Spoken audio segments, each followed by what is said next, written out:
Si Xavi es un hombre de palabra, lo más probable es que ya esté haciendo las maletas para abandonar Barcelona a final de temporada, porque, como bien dijo recientemente, si no tenía ningún título, él dejaría su puesto como técnico blaugrana. No quisiera poner en duda la honestidad de Xavi, pero por lo visto existe una ínfima posibilidad de que el FC Barcelona coseche algún título este año, y eso es algo que en una entidad de ese nivel no debería permitirse. Solo los mediocres siguen manteniendo la idea de que el Barcelona es un club en construcción, pero el once más titular de los culés oscila alrededor de los 650 millones de euros. Para mí, eso no es un club en construcción. Solo los mediocres se siguen resguardando en la trinchera de la mala situación económica del club, del bajo rendimiento de Robert Lewandowski o de las lesiones de Gavi o Ter Stegen. Pero el problema del Barcelona no es ese. Hace mucho tiempo existe una crisis existencial en el club donde hasta los más puristas empiezan a plantearse si el tiki-taka está obsoleto y donde los futbolistas bajitos y delgados, que hace una década convirtieron a este club en un glorioso, ahora no hacen más que hundirlo en esa idea. Parece mentira que un futbolista tan táctico y meticuloso como fue Xavi en su día no sepa transmitir esa misma seguridad mediante la pizarra. Pero lo que está claro, y que cada día se confirma un poco más, es que Xavi Hernández no es un hombre para este Barça. Ya no te sé decir si nunca lo será, pero en este preciso instante desde luego que no. Cada vez resuenan más las palabras de Ronald Koeman en Can Barça, y quizás el técnico holandés no iba muy desencaminado. La idea del tiki-taka se va difuminando y ante ella se hace eco el futbolista más físico, potente y rudo. Todo aquello en lo que flaquea el Barcelona. Y no quisiera resultar oportunista, porque yo no voy a compararlo con su máximo rival, pero es que ya sin ir más lejos, el pasado miércoles, Ollán Sánchez y Mikel Vesga demostraron estar más cerca del fútbol actual que Pedri y Frenkie de Jong. Fútbol, un podcast presentado por María Ruiz.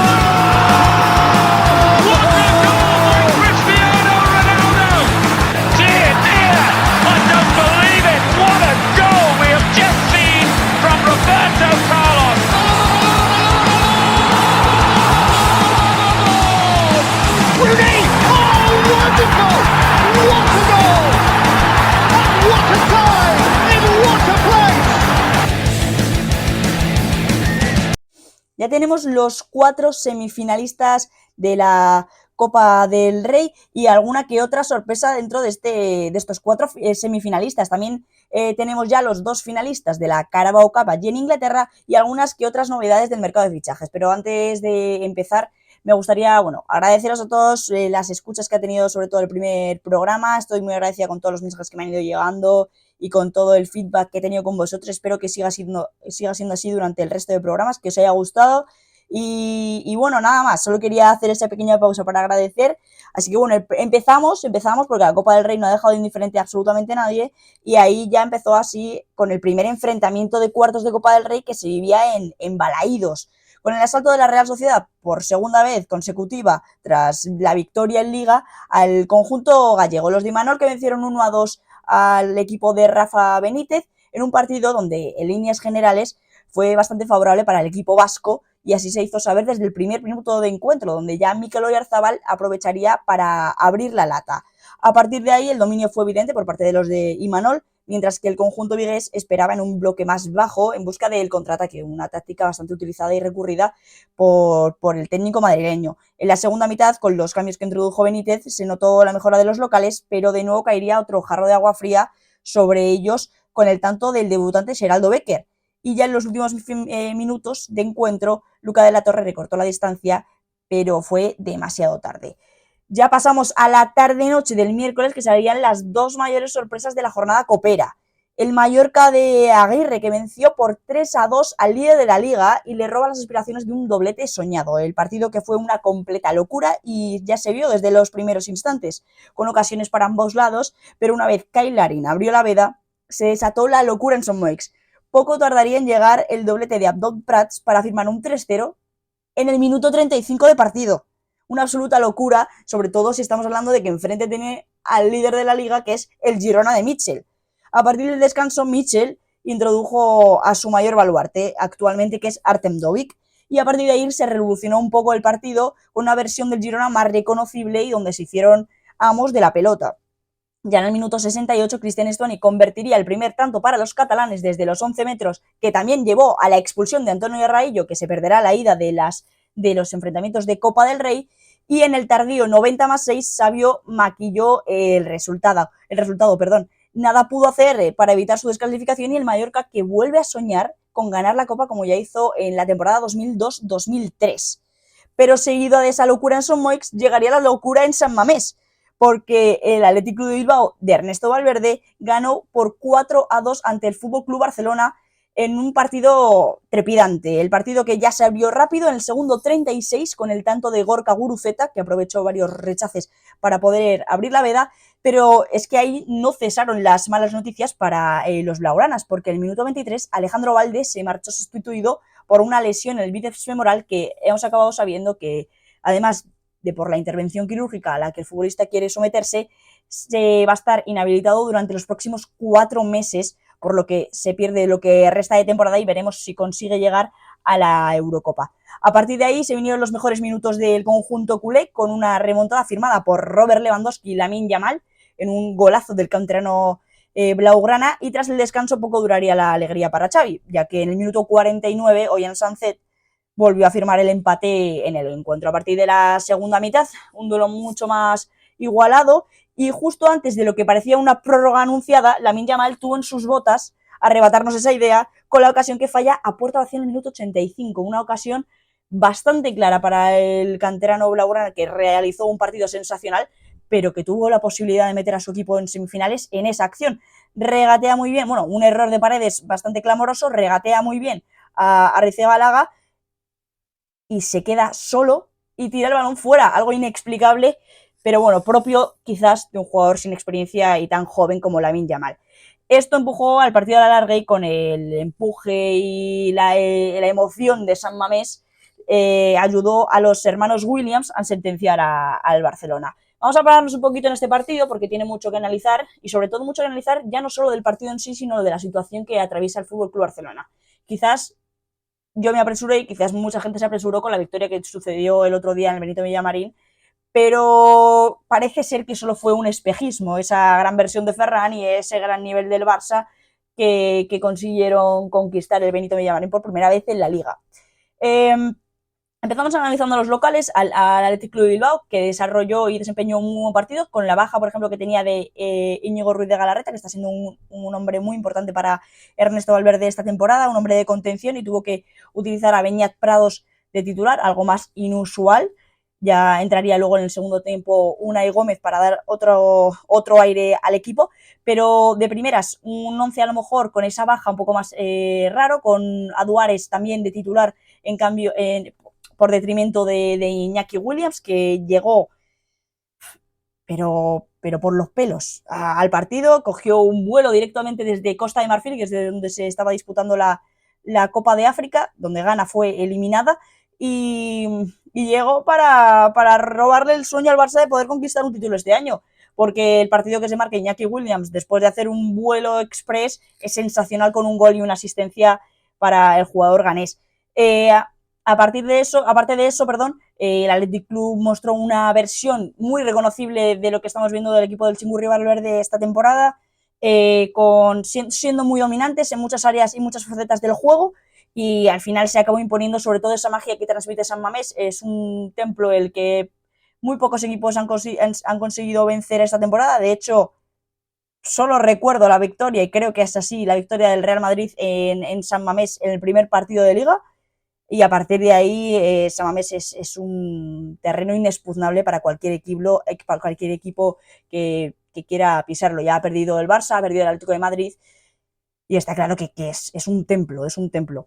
Y bueno, en líneas generales, pues Nico Williams desbordando y haciendo travesuras como el mejor, y dándole muchísimos quebraderos de cabeza a la defensa, y sobre todo a un Jules Koundé que es reconocible con respecto a la temporada pasada. Es increíble el bajonazo que ha pegado el defensor francés. Yo no sé si él lo querrá achacar a que no está cómodo en la posición de lateral, que no es la suya, o que si pimientos en vinagre, o que lo que le salga de ahí, pero creo que es impropio de un jugador de su calidad el no querer adaptarse o no el saber adaptarse a una posición la cual ya estaba desempeñando perfectamente la temporada pasada y que ahora, yo no sé si por poner esa excusa o porque realmente está en un mal momento, Jules Koundé pues está haciendo verdaderos despropósitos en defensa y está siendo, vamos, un absoluto coladero para su equipo. Buena versión más defensiva de Ronald Araujo, que está siendo bastante irregular esta temporada, el defensor uruguayo, y sobre todo a lo que nos tenía acostumbrados con la campaña pasada, pero que, que el miércoles pudimos ver una gran versión de él, pese a los 4 goles que encaja su equipo. Y muy buen partido de Héctor Ford, que tiene que entrar en detrimento de la lesión de Alejandro Valde, y muy buenos minutos luego también de Pau Cubarsí, que entra también en sustitución de Andreas Christensen.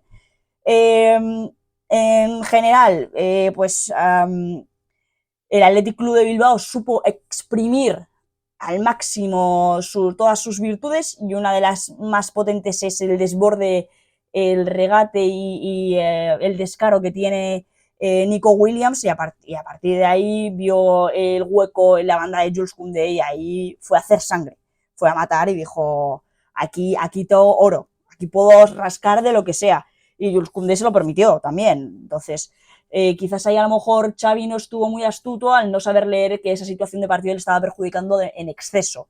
Te puede perjudicar un poco, pero si ya se te está desmadrando, quizás habría que haber puesto un poco de cartas en el asunto. Pero bueno, más allá de eso, el Atlético de Bilbao, que realizó un muy buen partido, en la línea de lo que nos tiene acostumbrados esta temporada, un equipo muy serio y muy contundente en todas las facetas del campo, y con una muy buena versión de lo que es el portero suplente del equipo, con la baja, bueno, no baja, ¿no? Pero con la no titularidad de Unai Simón, que ya sabemos que en estos casos pues Valverde decide alternar porteros para las competiciones.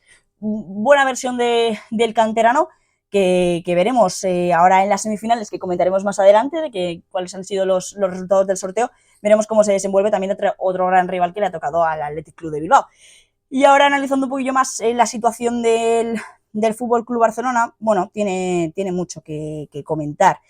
Yo creo que lo que sucedió el otro día no es una situación puntual, sino que es algo que llevamos viendo, ya no te digo en el último mes, también en los partidos, por hacer referencia a la final de Supercopa contra el Real Madrid, sino que es algo que llevamos viendo a lo largo de la temporada, donde hay muchas facetas del juego y de la plantilla donde el Barça tiene muchas carencias y no sé, y creo que no se entiende, ¿no? Porque al final es un club que cuenta con los recursos como para poder realizar estos cambios en el juego, y que es a lo que el fútbol actual debería desarrollarse, porque se está viendo que si no te desarrollas hacia eso, te quedas atrás.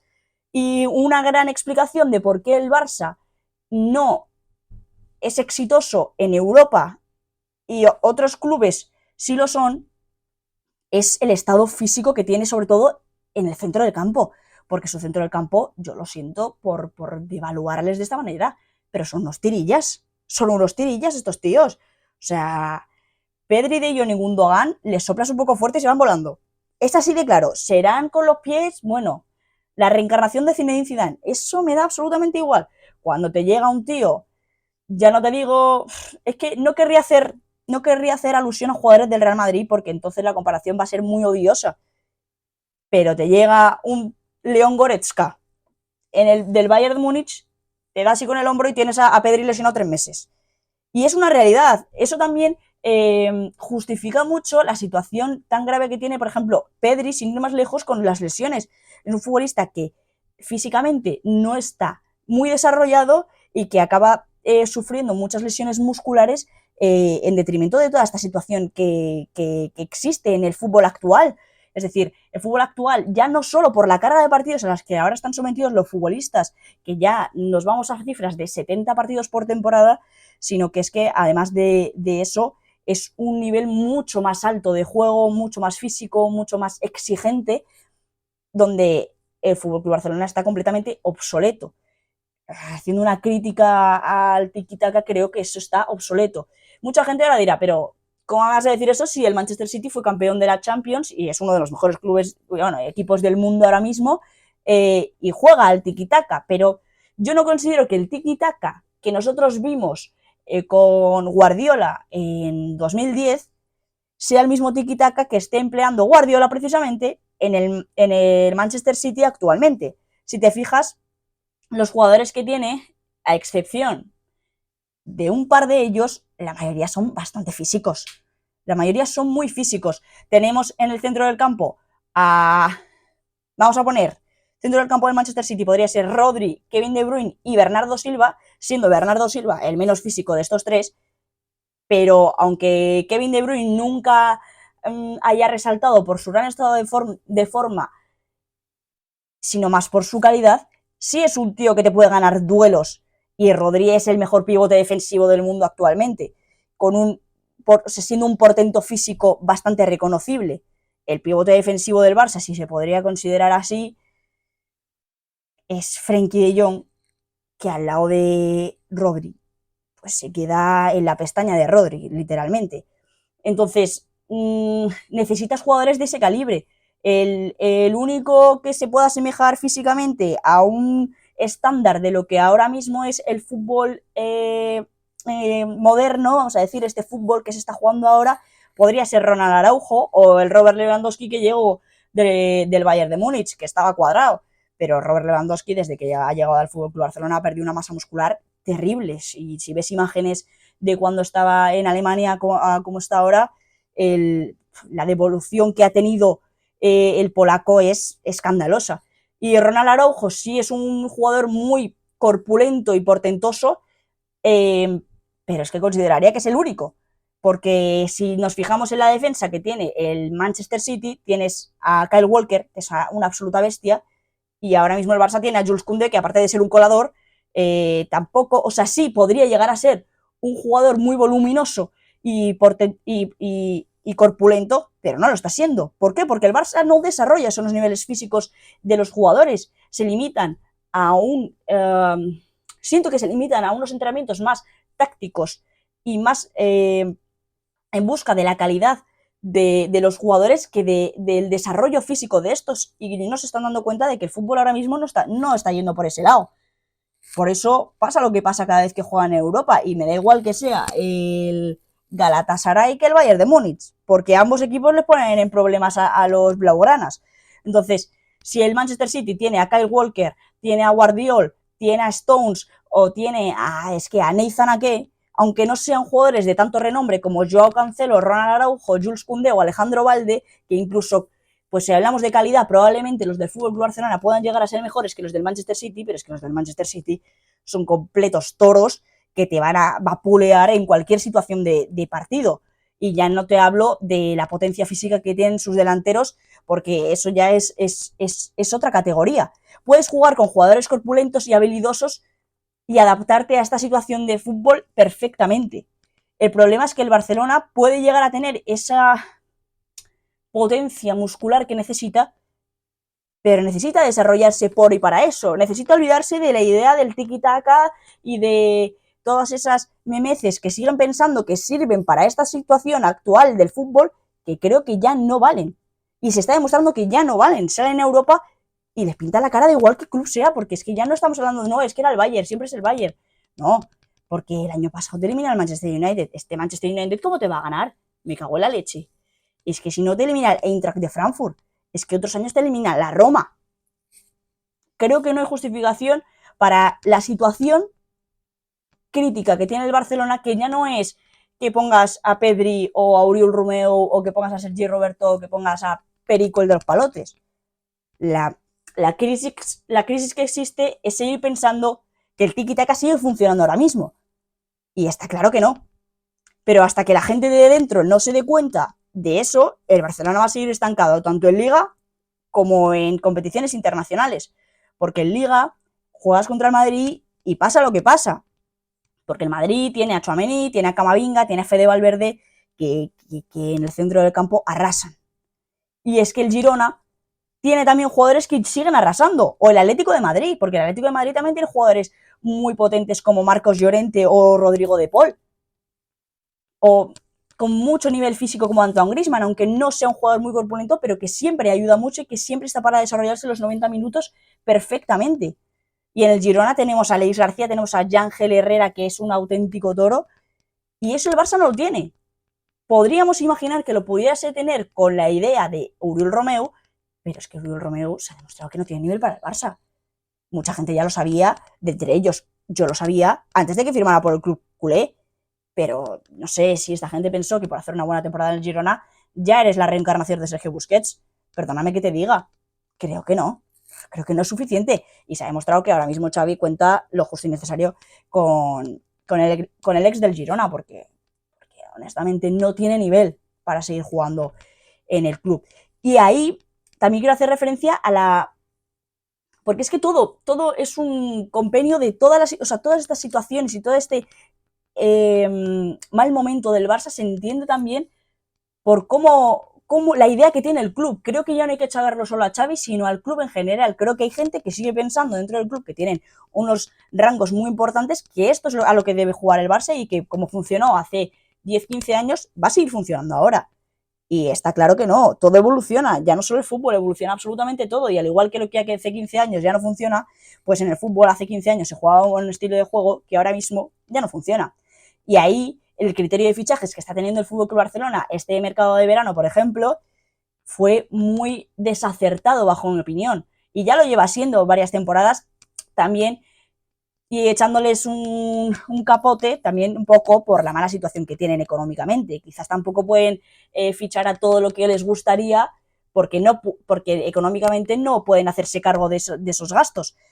Pero sí que veo desmesurado fichar a un Robert Lewandowski con la edad que tiene, sabiendo que, vale, la temporada pasada fue muy buena, pero todos sabíamos que eso no iba a durar toda la vida, que lógicamente por la edad que ya tenía el polaco, en algún momento llegaría el bajón. Y el bajón ha llegado ya. ¿Te ha durado una temporada buena? ¿Para el salario que le pagas crees que merece la pena?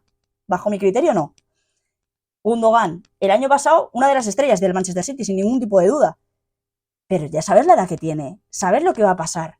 Me refiero, es que nadie te ha vendido la moto de que Gundogan va a seguir jugando al nivel del City. Era un equipo que era muy diferente porque estaba acompañado de estrellas y de jugadores mucho más corpulentos que él, que le ayudaban en muchas labores, como era el Manchester City, y donde, vale, encontró una muy buena versión el alemán, pero es que sigue teniendo la edad que sigue teniendo. Oriol Romeu es otro ejemplo de ello.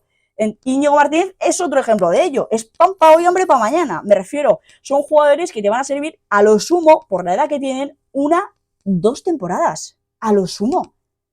Pero si no fichas jugadores jóvenes o de una edad, vamos a decir, normal, ¿no? Y adecuada como para que se puedan desarrollar durante por lo menos 5 años en el club, ¿sabes? Estilo Rafinha, que vale, no es jovencísimo, pero tiene 26, 27 años, está bien. Puede durarte 5 años en el club, pero no puedes hacer fichajes a tan corto plazo porque al final los acabas pagando muy caros. Y ese es uno de los errores de los que más ha pecado el Barcelona siempre con su gestión económica, de sobrepagar jugadores que no merecen ni esos sueldos ni ese valor de mercado. Entonces, al final es todo una masa que se hace y que crea esta situación del Barça tan grave y tan delicada para los blaugranas. Ya no te digo lo que vaya a suceder con el futuro de Xavi, porque honestamente, pese a que no gane ningún título, mi pensamiento va a ser que el club no va a destituirle, porque el club confía ciegamente en él. Yo no sé qué resultados ven como para confiar ciegamente en él, es decir, no sé en qué se basan tanto, si quizás es porque no tienen otra opción más a mano que digas, porque si tuviesen otra cosa, a lo mejor hubiesen tirado ya de ella, pero dado los resultados que está teniendo y porque realmente existe una crisis, no es que, joder, tú, qué mala suerte hemos tenido en este partido, o es que estamos echando mucho de menos a Ter Stegen. No, es que hay una crisis de juego real. Antes de que Gavi se lesionara o antes de que Ter Stegen se lesionara, el Barça no conseguía ganar los partidos más allá de 1-0, o sea, de diferencia de un gol. Ahí no solo es, y el Barça es uno de los mejores, ya no te digo equipos de España, sino te digo del mundo. Tienes que notarte superior a tus rivales por la plantilla que tienes. Tienes jugadores muy buenos. Me refiero, pese a que yo a lo mejor no estoy muy de acuerdo con ciertos fichajes que han realizado esta temporada, Joao Félix o Joao Cancelo me parecen 2 muy buenos fichajes. Entonces, sobre todo por nombre, ¿no? Quizás luego ya como se desempeñen, eso tampoco es, porque quizás no consiguen adaptarse al club o lo que sea, pero por nombre creo que ahí estuvieron muy acertados, porque son 2 jugadores jóvenes y que ya han dado réditos de que pueden ser muy buenas fichas fiables para el Barça. Pero es que pese a que pongas a Perico, pongas a Juanito, el asunto no funciona. Y el problema es Xavi. Y el problema es la idea que sigue teniendo el club. Entonces, si ellos no cambian, no tienen otra opción, no varían, va a seguir pasando lo mismo. Y que entrenadores como Ronald Koeman, que fueron muy cuestionados durante su etapa en el Barça, tengan mayor número de victorias que Xavi Hernández, te habla muy mal de Xavi Hernández y te habla muy mal de la mentalidad que tienes. Un tío que te dijo, oye, esto yo por aquí no voy a ir, porque a mí esto creo que no voy bien por ahí, no me mola esta idea, voy a hacer otra cosa. Fue muy cuestionado porque en el Barcelona, hasta que a la gente no se le quite la idea de que solo se puede jugar al tiki-taka, pues va a costar mucho adaptarse a eso, pero es que la realidad es la realidad y los números son los números y ahí no podemos hacer, ahí no hay trampa antojo, ahí es lo que hay y ya está. Y la realidad es que Ronald Koeman funcionó mejor con peor plantilla que Xavi Hernández, pero nadie lo va a querer ver porque en Can Barça prefieres seguir con Xavi Hernández a tener que darle la razón a Ronald Koeman y adaptarte a otro estilo de juego que no sea reconocible como el FC Barcelona. Y yo lo puedo entender, al final tienes un sello de identidad por el cual eres reconocido internacionalmente y nacionalmente y que te ha llevado a una época muy gloriosa en tu historia y entiendo que no quieras cambiarlo ni venderlo de esa manera, pero al final tienes que darte cuenta de que también por la situación tan grave que atraviesa el club, económicamente hablando, lógicamente, es muy arriesgado seguir manteniendo una idea tan firme que estás viendo que se te está disolviendo como un azucarillo y que tienes que mantenerla a muerte solo por ese sello de identidad. Pero es que al final te va a traer más disgustos que alegrías. Que las alegrías que ya te ha proporcionado, desde luego, porque ahora mismo la situación es tan crítica que el Barcelona no se puede permitir estar temporada sí, temporada no sin ganar un título o incluso pasarse más de una temporada sin ganar un título. Es una situación muy grave y que a quien más daño va a hacer es a los aficionados, porque pueden llegar a verse incluso ante la situación de no poder tener en posesión a su club. Entonces, dada la situación tan grave, creo que hay veces que hay que renunciar un poco a tus principios si el fin justifica los medios.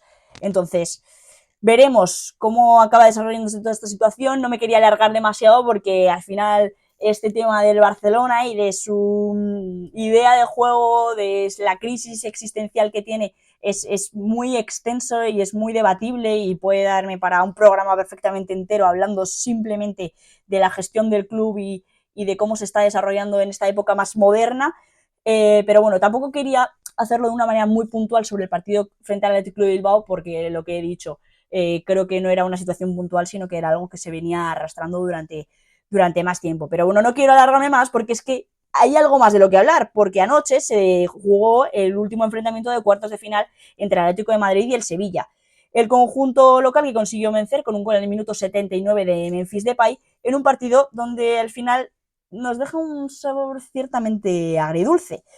Y es que, bueno, el encuentro sucedió de la manera más inesperada posible, porque encontramos a un Sevilla que, pese a no pasar por su mejor momento, como ya es por todo sabido, supo plantarle cara al Atlético de Madrid en casa e incluso tuvo la oportunidad de adelantarse en el marcador en varias ocasiones. Aunque la más clara de las ocasiones se las vamos a anotar a Antoine Griezmann, que erró un penalti por un resbalón y no supo adelantar a su equipo la primera parte. Un penalti que por otra parte es bastante evidente de marcado. Ahí no voy a entrar ni a debatirlo ni a cuestionarlo porque me parece bastante clamoroso.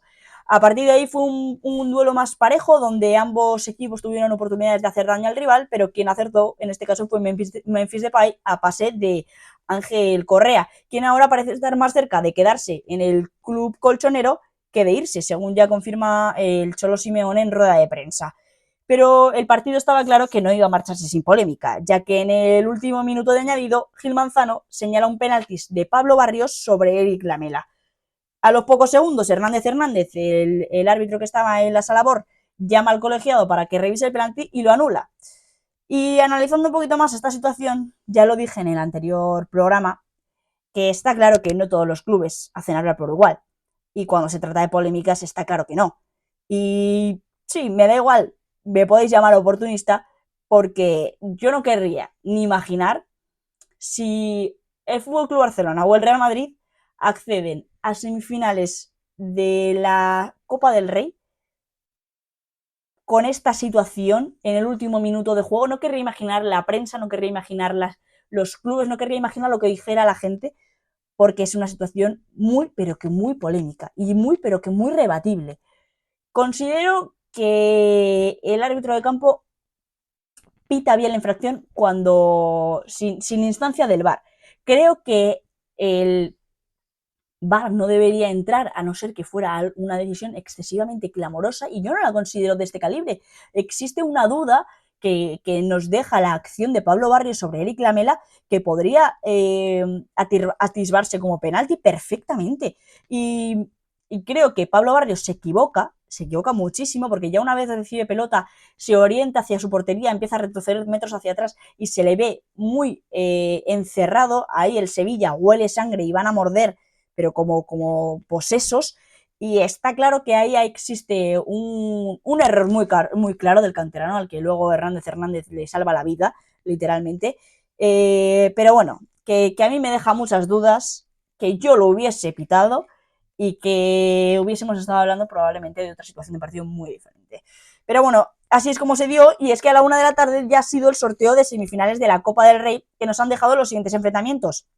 El primero de ellos, Mallorca Real Sociedad, jugándose el primer partido en Son Moix y la vuelta en el Real Arena, y el segundo enfrentamiento, el Atlético de Madrid contra el Athletic Club de Bilbao. El primero de ellos será en el Civitas Metropolitano y la vuelta en San Mamés. Una situación que es bastante favorable para los del Chimurri Valverde, ya que podrán jugar la vuelta en casa, al igual que para el equipo de Imanol. Veremos si volvemos a repetir esa final vasca, ya como sucedió en la temporada 2019-2020, o si el Atlético de Madrid y Mallorca avanzan a la siguiente fase. Veremos, porque, bueno, la más emocionante y divertida, con todos mis respetos a Mallorca y Real Sociedad, en la que nos van a proporcionar y protagonizar el Atlético de Madrid contra el Atlético de Bilbao, y ya analizaremos cuando toque su hora en ese momento. Una vez acabada la Copa del Rey, vamos a analizar un poquito de fútbol internacional.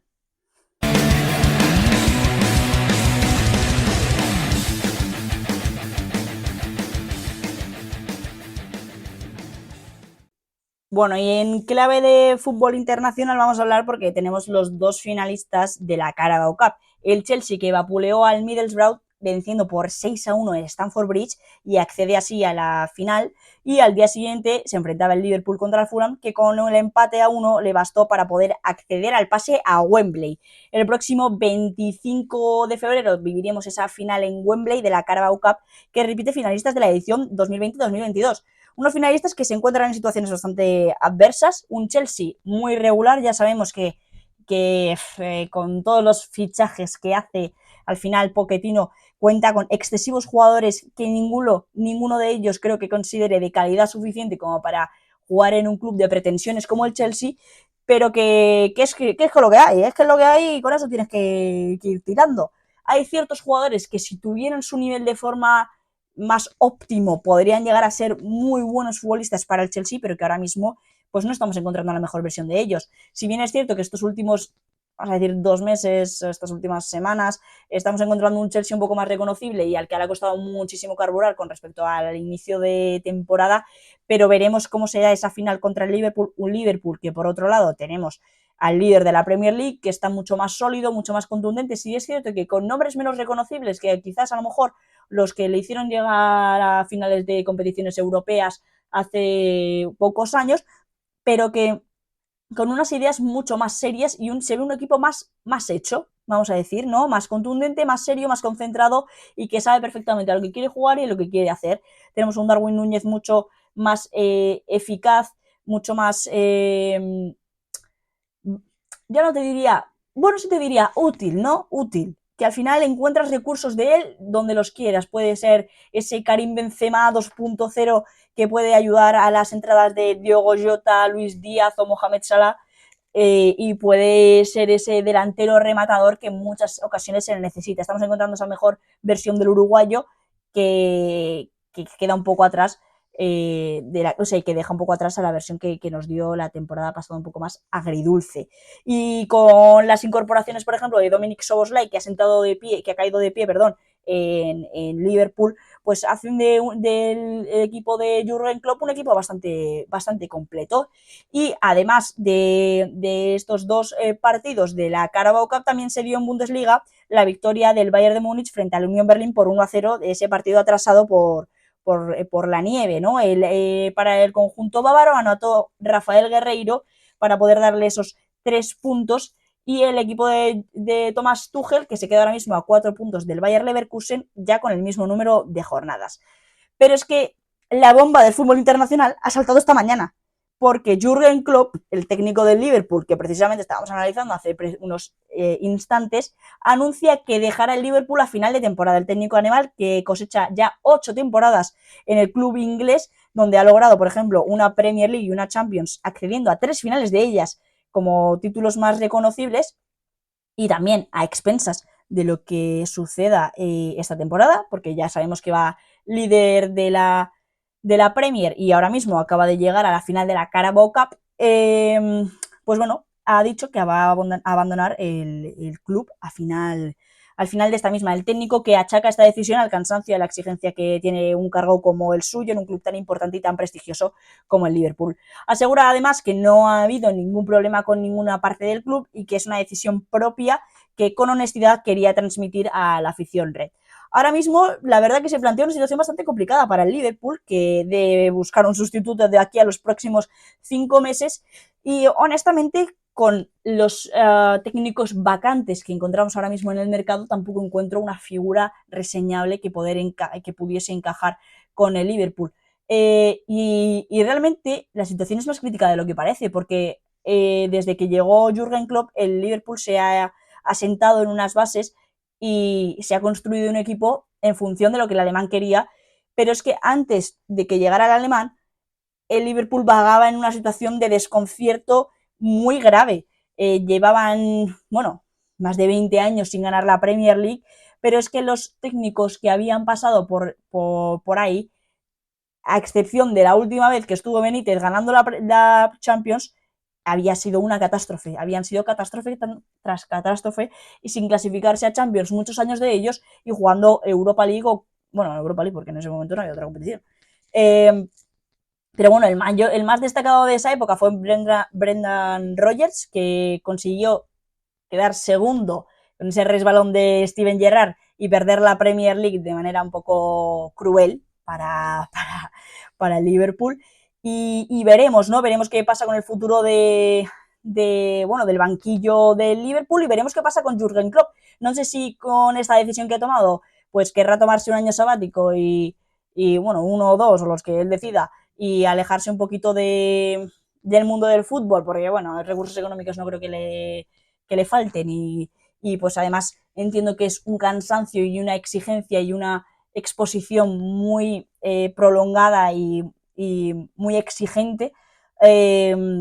Entonces entiendo que el técnico pues quiera darse un respiro, o si decidirá tomar un nuevo rumbo hacia otro lugar. Veremos si uno de los elegidos puede llegar a ser Xabi Alonso, ¿no? Que se le están buscando novias por todos los lados, cuando él está casado con el Bayer Leverkusen, porque ya le busca novia, que una de las novias era el Real Madrid, ahora es el Liverpool, y veremos cuántos más le pueden llegar a salir al técnico vasco. Pero podría llegar a ser Xabi Alonso uno de los candidatos para ocupar el banquillo del Liverpool. Y veremos si Jürgen Klopp pues recae en otro club. No creo que el FC Barcelona sea uno de ellos. Podría llegar a serlo, pero no lo creo por lo que he dicho precisamente antes, de que Xavi y el Barça parecen estar casados hasta el fin de los días, y que la directiva blaugrana confía completamente en él. Pero si decidiesen tomar esa decisión, pues no me parecería ni tan desacertada. Veremos cómo se va desarrollando todo esto en los próximos meses. Lo que sí es cierto que es una de las noticias bomba de esta temporada. Y con esto vamos a comentar un poquito más del mercado de fichajes y de todos los movimientos, ¿no?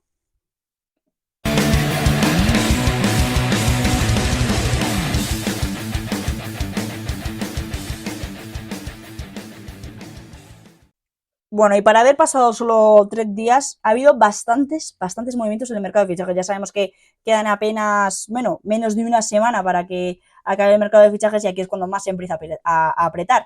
En la liga ha habido varios movimientos y el primero de ellos fue Gerson Mosquera, que llega cedido al Villarreal procedente del Wolverhampton, un central colombiano. El siguiente movimiento lo protagoniza el Atlético de Madrid con Horatiu Moldovan, que ficha por el club colchonero hasta 2027 por €500,000 procedente del Rapid de Bucarest, que va a llegar a sustituir a Ivo Girbic, que precisamente hoy se ha anunciado su salida. Ahora, más adelante, la comentaremos. El siguiente movimiento lo protagoniza Javi Galán, que llega cedido a la Real Sociedad procedente del Atlético de Madrid, sin opción a compra. Y otro defensor que llega a otra parte de la liga es Feutit Mouassa, que llega cedido al Granada procedente del Brujas, un lateral izquierdo francés que vendrá muy bien a las inmediaciones nazarís para reforzar un poquito la defensa. Y el último movimiento también protagonizado por otro lateral, que yo no sé qué pasa, que se sorteaban laterales o cómo va esto, es Nacho Vidal, que llega cedido al Mallorca procedente de los Osasuna con opción de compra por €350,000. Algunos de los rumores que probablemente y fichajes que se hagan oficiales en los próximos días será Arthur Beberen, que está cerca de fichar por el Atlético de Madrid por €25,000,000 y a un Atlético de Madrid al que se le complica un poquito la salida de Moise Kean. Parece que todo depende del jugador, que yo no sé si está esperando a que haya una vacante en el puesto de delantero o qué, pero no parece haber luz verde todavía para la llegada del italiano a Madrid. Veremos cómo se va desarrollando eso. Y en cambio, si hay luz verde para la salida de Kaglar Soyuncu, un Kaglar Soyuncu que hemos visto que no ha conseguido adaptarse a las inmediaciones colchoneras al equipo y que va a salir cedido al Fenerbahce hasta final de temporada. No tiene ninguna opción a compra y veremos si ahí el turco consigue recuperar su mejor versión para volver la temporada que viene al conjunto colchonero. En Premier League, el último de los fichajes, y que es que literalmente justo cuando termino de escribir el guión veo que se ha hecho oficial, es la llegada de Ivo Girbic al Sheffield United por parte del Atlético de Madrid. Ficha hasta 2027 por €2,5 millones. Y ya en clave Manchester City ha habido una salida y una entrada, porque ha entrado Claudio Echeverri, que ficha por el Manchester City por €14,6 millones y firma hasta 2028, aunque va a seguir cedido en River Plate hasta esta final de temporada, y Calvin Phillips, que se marcha al West Ham cedido procedente del club de Pep Guardiola. No hay opción a compra y veremos si podemos recuperar al Calvin Phillips del Leeds United. Ese Calvin Phillips a mí me enamoraba. O sea, me encantaba Calvin Phillips. Y desde que llegó al Manchester City, donde se ha visto que no tiene hueco y que yo ya sabía que no tenía hueco, mucha gente ya sabía que ahí no iba a tener hueco, pero lo único que pensaba que tenía hueco era Calvin Phillips, lo único que lo pensaba era Calvin, yo no sé qué pensaba Calvin, pero ahí no ibas a tener hueco, Calvin, tío. Él lo vio muy claro y tiró para adelante. Pues, chico, es lo que ha tocado. Pero bueno, llega al West Ham un club bastante interesante que está peleando por Europa League y por entrar en puestos europeos y donde puede tener mucho protagonismo, hacer pareja de doble pivote con Thomas Soucek puede ser muy interesante y veremos si ahí podemos recuperar la mejor versión del inglés, que tanto él como la selección inglesa también lo van a necesitar mucho. Y en el resto de las ligas ha habido también unos cuantos movimientos. En Italia, sobre todo, 2 de ellos los protagoniza el Nápoles, con la salida de Alessio Servin, que se va al Monza, un Alessio Servin que ya deslumbró en la Supercopa de Italia con ese doblete en los últimos minutos frente a la Fiorentina, y para detrimento de la salida de Alessio Servin llega Leander Den Donker, el centrocampista belga, que también puede hacer función como central, llega cedido al Nápoles con opción de compra por 9 millones, procedente del Aston Villa, en un Aston Villa donde apenas ha contado con minutos para Unai Emery, el ex del Wolverhampton también, por ejemplo, y que en total ha jugado, si sumas todos los minutos y lo divides entre 90, salen poco más de 4 partidos para el belga. Y el último de los movimientos que vamos a comentar es el de Gabriel Moscardó, que ficha por el Paris Saint-Germain por 20 millones y firma hasta 2028. Mientras tanto, el brasileño va a seguir cedido en el Corinthians hasta final de temporada. Y con esto cerramos el mercado de fichajes. Vamos a hacer unas pequeñas previas de lo que viene siendo este fin de semana de ligas. Vuelven las ligas, aunque en Inglaterra se jugará la FA Cup, pero el resto de Europa siguen abiertas las competiciones ligueras. Hoy a las 9 de la noche en España tenemos un Almería-Alavés. Para la Almería no podrán ser efectivos ni Largi Ramazzani, que va a cumplir sanción, ni Luis Suárez, ni Brahima Konaté, ni Arnau Puigmal. Mañana a las 2 de la tarde, recordemos, tenemos un Real Sociedad Rayo Vallecano. Para la Real Sociedad, Mikel Merino cumplirá sanción y tampoco puede contar con Barrenechea, pero en cambio Imanol tendrá la buena noticia de volver a contar con Martín Zubimendi. En el Rayo Vallecano, Álvaro García también deberá cumplir sanción.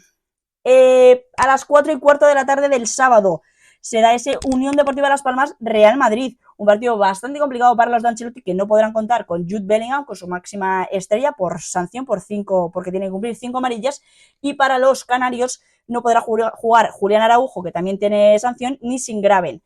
Un partido bastante complicado para los madridistas, que tienen que ir a un feudo muy rudo contra un equipo muy, muy complicado, que está haciendo las cosas esta temporada muy bien. Ya lo analizamos el otro día en el programa. Después del Madrid, ¿quién va a jugar? Pues el Barça, a las 6:30, Barcelona-Villarreal, el equipo de Xavi, que no podrá contar con la baja ya sabida de Alejandro Valde, Íñigo Martínez, que sigue sin llegar, Rafinha, que sigue sin llegar, y Marcos Alonso, que sigue sin llegar. En cambio, para el Villarreal, las bajas son múltiples, porque Pepe Reina deberá cumplir sanción, pese a que no es el portero titular, tampoco podrá estar en el banquillo, y para los de Marcelino García Toral no están disponibles ni Dani Parejo, Alfonso Pedraza, Denis Suárez, Juan Foyt y Ramón Terrats, todos ellos por lesión. Y el último de los partidos que nos proporciona el sábado, a las 9 de la noche, Mallorca Real Betis Balompié. El Mallorca cuenta solo con la baja de Pablo Maceo, y en cambio en el Betis tenemos bajas mucho más notorias, como son Aitor Ruibal, Guido Rodríguez, Ayoce Pérez, William Carballo y Marc Bartra. Pasamos al domingo, porque a las 2 tenemos ese Celta-Girona. En el Celta, que no podrá contar ni con Franco Chermi ni con Javier Manquillo, que tendrá que esperar para poder debutar, y en el Girona queda David López, debe cumplir sanción. A las 4:15, Cádiz Athletic Club de Bilbao. Para el Cádiz no estarán disponibles ni Luis Hernández ni Roger Martí, y para el Athletic Club de Bilbao sigue sin estar disponible Íñigo Ruiz de Galarreta y Alex Berenguer, aunque ya contará con la vuelta, lógicamente, de Iñaki Williams, como bien se hizo notar el otro día en Copa del Rey. A las 6:30 tenemos ese Sevilla-Osasuna, con solo bajas para el Sevilla. El Osasuna puede contar con todos los hombres. Yago Barrasate deberá estar muy contento, pero en el Sevilla, en cambio, no estará ni Nemanja Gudelj, Luque Bacchio ni Quique Salas. Y el último partido que nos proporciona el domingo es el duelo, uno de los duelos más apasionantes de esta jornada, Atlético de Madrid-Valencia. El Atlético de Madrid, que sigue contando con la baja de Azpilicueta, y para el Valencia seguirá lesionado André Almeida y se suma Sergi Canós. Y el último partido de la jornada lo protagonizan aquí en Madrid el lunes a las 9 de la noche, Getafe-Granada. El Getafe, en el que deben cumplir sanción Luis Milla, Damián Suárez y Carmona, unos pocos. Y para el Granada, Lucas Boyé y Martín Jongla también deberán cumplir sanción. Eso es lo que nos espera para la jornada número 22 de la Liga, donde veremos si el Real Madrid consigue ganar a Las Palmas, el Barcelona, que enfrenta a un Villarreal en crisis, y el Atlético de Madrid, ese Atlético de Madrid-Valencia, que va a ser muy apasionante, os lo aseguro. Pero pasando un poco de España, nos vamos a Inglaterra, donde tenemos esa ronda de 16avos de la FA Cup. Hoy, viernes, a las 9:15, juega un Chelsea-Aston Villa, pero si esto os parece poco partidazo, es que a las 9, 15 minutitos después, empieza en Londres Tottenham-Manchester City. Un Tottenham que sabemos que su rival favorito siempre es el Manchester City, y que siempre que juegan Tottenham-Manchester City hay 6 goles mínimo. O sea que hoy os vaticino, solo os digo, dejad de ver la Liga, poneos la FA Cup, poneos el Tottenham-Manchester City, porque va a ser un partidazo seguro. Mañana a las 8 juegan Fulham y Newcastle, y el domingo a las 3:30 Liverpool-Norwich, y a las 5:30 Newport County contra Manchester United. Ya en la Serie A tenemos 5 grandes enfrentamientos, porque el sábado a las 6 juega la Juventus contra el Empoli, la Juve, que busca seguir manteniéndose líder pese a ese partido de más que tiene con diferencia, que tiene diferencia frente al Inter de Milán. Ese mismo sábado a las 9:15 tenemos el Milan-Bolonia, y el domingo a las 6 Lazio-Nápoles, y a las 9:15 Fiorentina-Inter, repitiendo esas semifinales de Supercopa de Italia que acabamos de vivir hace un par de semanas. Y ya el lunes a las 9:15 la Salernitana se verá con la Roma de Daniele De Rossi, que se enfrentará a su segundo partido como técnico del conjunto italiano. En Bundesliga, el sábado a las 3:30 tenemos 2 partidos, Augsburgo-Bayern y Stuttgart-Leipzig. Vosotros decidís cuál preferís ver. Y después, a las 6:30, se enfrenta el líder de la Bundesliga, el Bayer Leverkusen, contra el Borussia Mönchengladbach. Ya el domingo, a las 5:30, Borussia Dortmund-Bochum. Borussia Dortmund, que va en clave ascendente gracias al fichaje de Jadon Sancho y que querrá seguir manteniéndose en ese buen estado de forma. Y ya en la Liga solo voy a destacar 2 partidos. La Liga, bueno, es una liga que me interesa un poquito menos, que tiene menos chicha, pero es que aún así, mañana a las 9, el sábado, tenemos un partidazo. Olympique de Marsella-Mónaco. Partidazo seguro. Y el Paris Saint-Germain, que hará lo propio, tendrá su partido el domingo a las 9:15 contra el Stade Bretois en el Parque de los Príncipes. Esto es todo por hoy. Hoy el podcast ha llegado un poquito más tarde, pero no pasa nada. Es el único día. Hoy me lo permitís, que es viernes. Espero que os haya gustado mucho, espero vuestros comentarios y nos vemos el próximo martes analizando todo lo que haya pasado este fin de semana. Así que nada, un besito. Chao, chao.